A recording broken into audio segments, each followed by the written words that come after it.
Assalamualaikum warahmatullahi wabarakatuh. Bismillahirrahmanirrahim. Wassalatu wassalamu ala rasulillah Sayyidina Muhammad ibn Abdillah wa ala alihi wa sahbihi wa wala wa la hawla wa la quwwata illa billah, amma ba'd. Adik-adik sekalian yang berbahagia, calon-calon pengantin yang akan menikah di kantor urusan agama Kecamatan Cilincing, Jakarta Utara. Alhamdulillah, kita bersyukur pada Allah Subhanahu wa Ta'ala. Tengah-tengah hujan rintik-rintik, kita menyempatkan waktu untuk hadir dalam rangka bimbingan perkawinan bagi para calon pengantin yang akan menikah di kantor urusan agama Kecamatan Cilincing. Tugas saya hari ini dengan materi mempersiapkan generasi berkualitas. Tujuan pernikahan adalah dalam rangka membangun keluarga bahagia. Keluarga bahagia itu harus dimulai dari sebelum menikah. Adik-adik yang akan menikah tentu sudah punya persiapan yang matang. Mas, siapa namanya? Riki Rizal Ramadan. Calonnya? Saya mewakilkan dia, Pak. Iya, gak apa-apa ya. Berarti yang menikah bukan? Mbak, siapa namanya? Mawadul Rohmah. Calonnya mana? Kerja.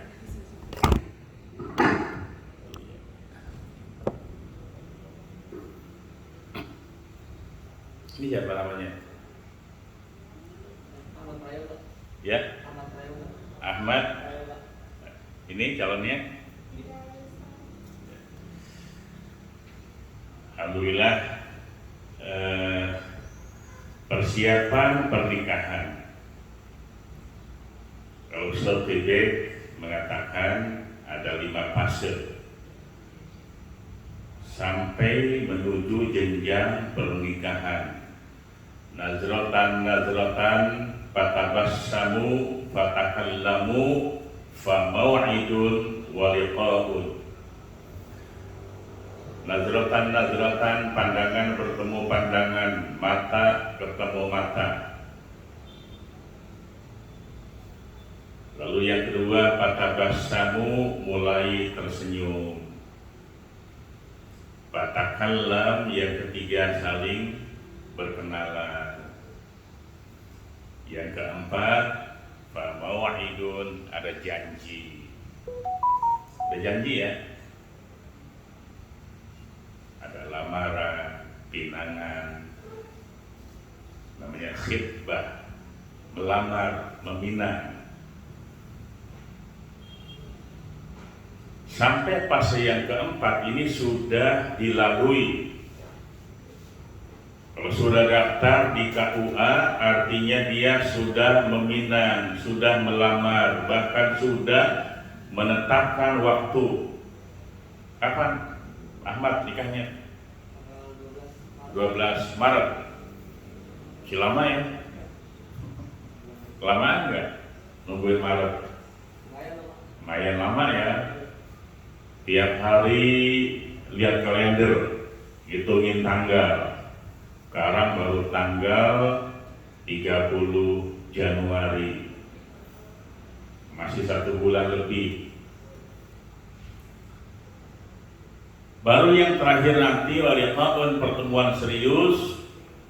Ada calon suami, calon istri, ada wali nikah, ada 2 saksi, dan ada ijab qabul.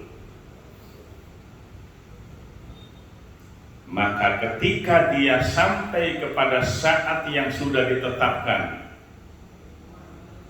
jenjang pernikahan disaksikan orang banyak, kemudian dia juga membaca sirrat ta'liq, janji suami terhadap istri, maka sebagaimana yang diharapkan dan doa-doa yang datang dari kari, kerabat, handai taulan, teman sejawat, tetangga, mantan pacar, harapan dan doanya adalah semoga menjadi keluarga sakinah, mawaddah, warahmah. Tulis dari Facebook, wah, share. Semoga menjadi pasangan yang harmonis, mampu mencapai dan menggapai keluarga bahagia, menjadi keluarga sakinah, mawaddah, warahmah. Disingkat apa? Samara apa samawa? Samawa. Nih, Dua-duanya bisa sih Pak.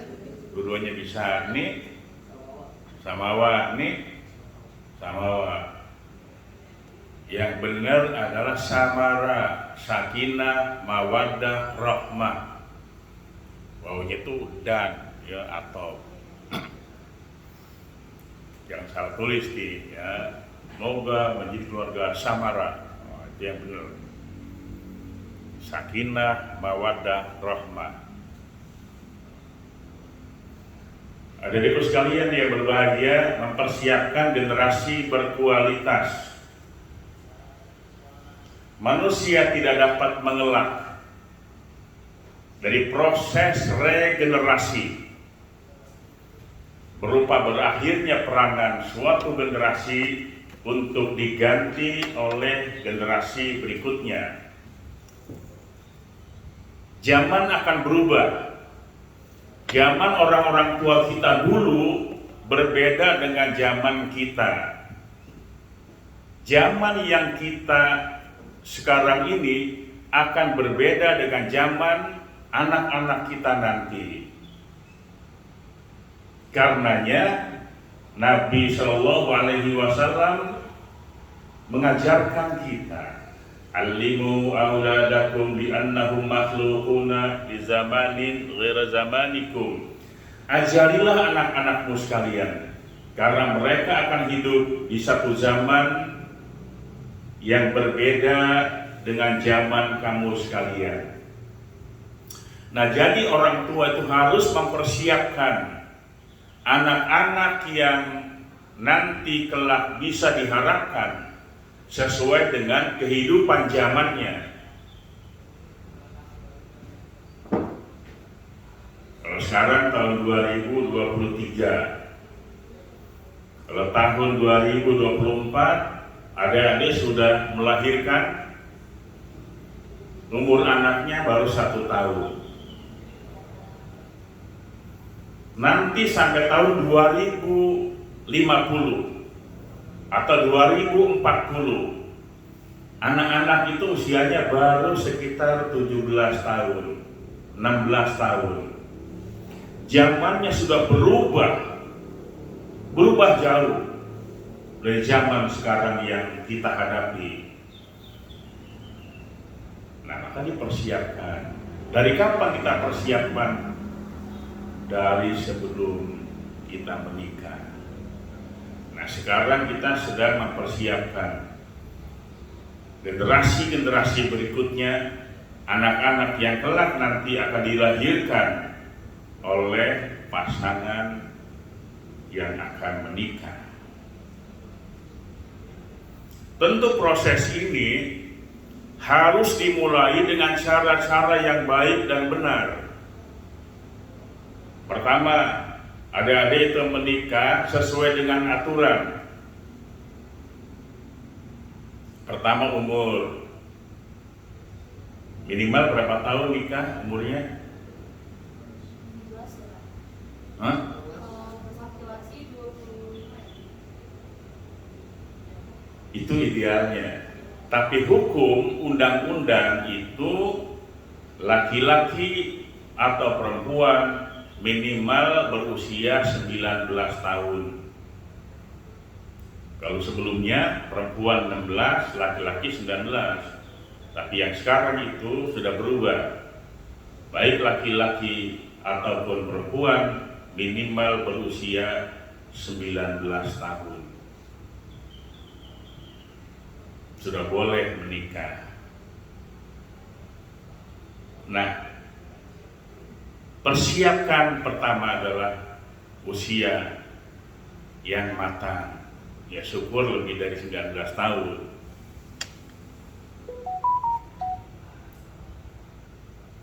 Didaftarkan di KUA.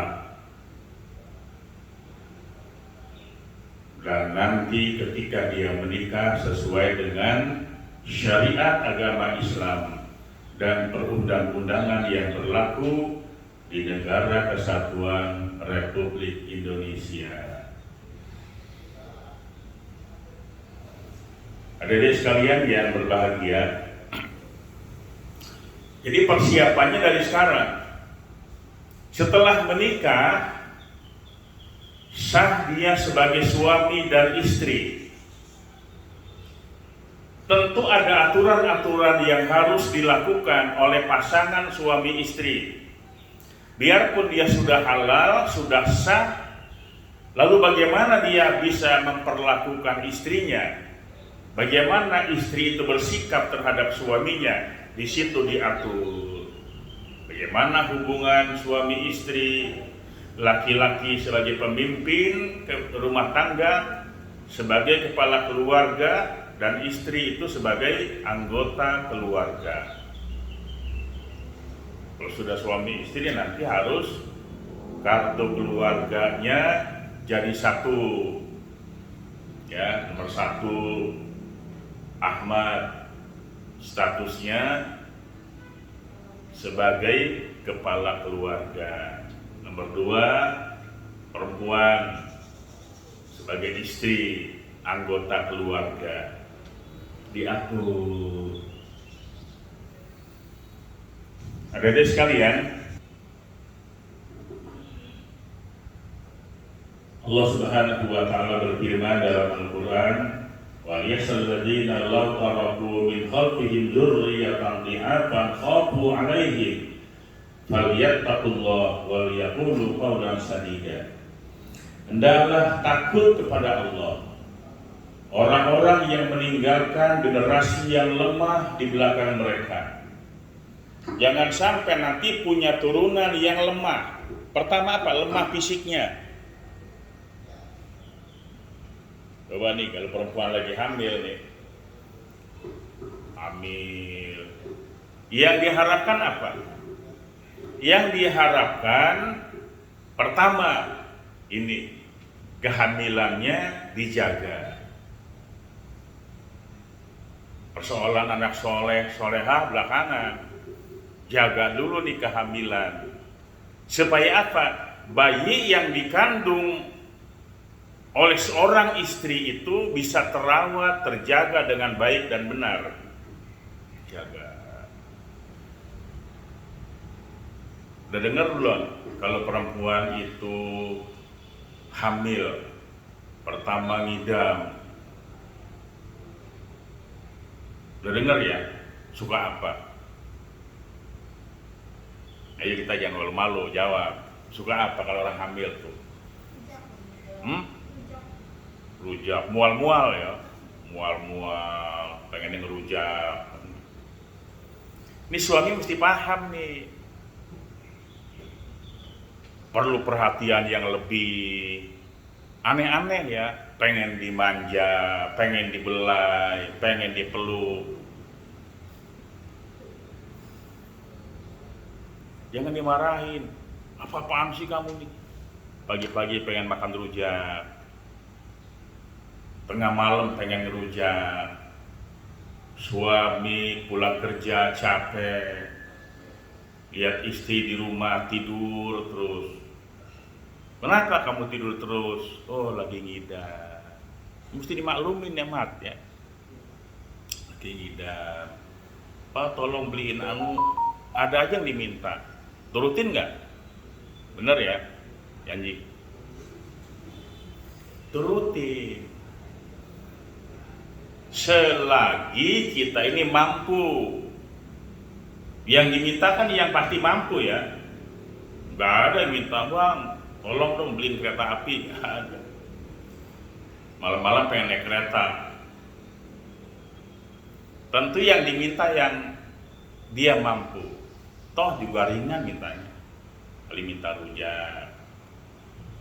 Apalagi yang diminta? Pengen ngejitak kepala abang nih. Kasih aja udah, nih, jitak nih. Selama kau senang, silahkan. Kan nggak apa-apa.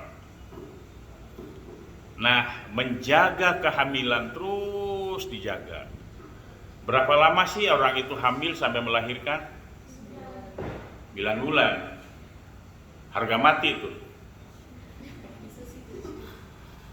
Ada yang 7 bulan, ada yang 9 bulan, ada yang 2 tahun, bahkan sampai 4 tahun. Jadi nggak usah kaget. Salah satu imam mazhab itu 4 tahun baru lahir. Jadi nggak usah bingung kalau misalnya istri udah 11 bulan kok belum lahir juga, nggak apa-apa. Nah, dari sekalian yang berbahagia, jadi variatif, tidak harus 9 bulan. Ada yang prematur, wah 7 bulan dia lahir. Ada yang 9 bulan normal. Terus. Nah, ketika seorang perempuan itu sedang hamil, disinilah seorang suami dan istri sudah harus memulai persiapkan anak yang dikandung itu sesuai dengan harapan kita. Harapannya apa? Orang tua itu pertama, bayinya lahir dengan sehat sempurna. Ketika dia lahir, diapain tuh? Diazanin ya. Sebelum dia mendengar suara-suara yang lain, diperdengarkan suara-suara kebesaran Allah.